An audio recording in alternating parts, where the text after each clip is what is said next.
So hello from Eden Mills. This is Dale Hamilton, and I finally got to meet Dale Hamilton. I have been chasing Dale Hamilton, riding on her coattails since I left BC, because I was, I was doing screenings in BC, and everyone asked, do you know Dale Hamilton?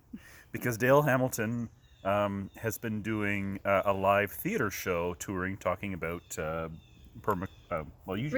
regenerative agriculture, soil health, and food security.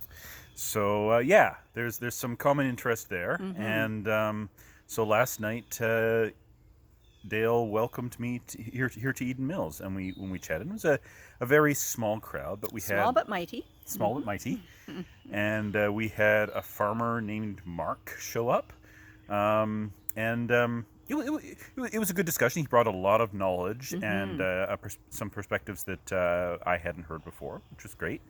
But he also said something that I don't agree with, which is that the best way to bring down the price of farmland is through the free market, and just let supply and demand take care of it.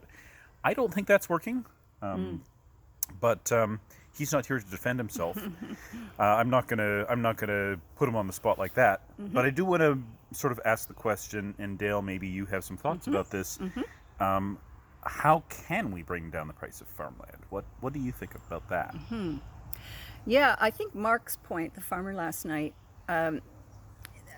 he spoke to if we were to leave it to the open market, that there would be sort of a self-correction as there are fewer people wanting to farm, so that then there's less market demand for the land. But I do agree that I don't think that's the best approach either.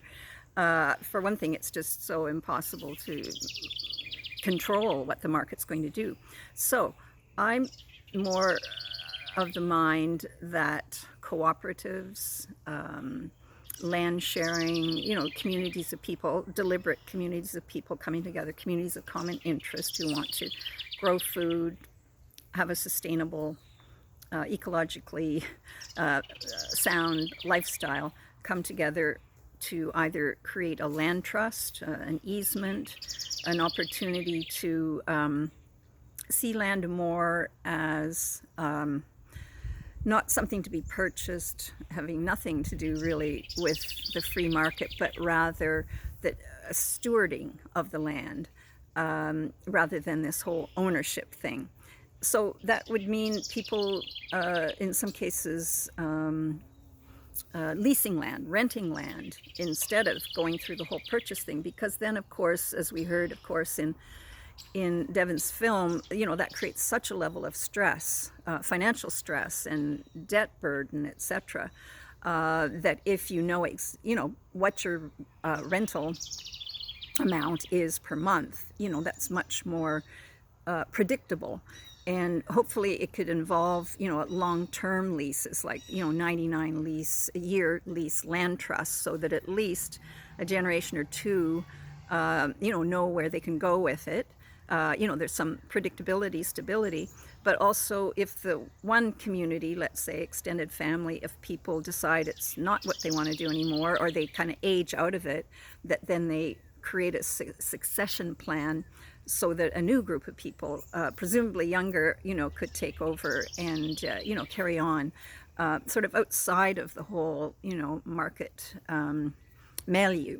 So I think there's a lot of opportunities there, and it's not like it's not happening. There's more and more of that happening. I'm involved with the Minoaki Indigenous Land Trust, which is the first Indigenous land trust in Canada. It's just getting up and running, but they're really looking at, that stewardship model, of course, and where instead of a board of directors, they have a council of grandmothers who make the decisions on, where they'll put their energy in terms of acquisition of land, or they hope, and there are some very good possibilities, donation of land to an Indigenous land trust, because there are people in this day and age, and I'm glad I've lived long enough to see it, who, if they're aging out and they don't have any family or obvious, estate to put their land into, that there are some farmers definitely pursuing, this transfer of land to this Indigenous Land Trust, which seems like some kind of, in the historical context, some sort of justice.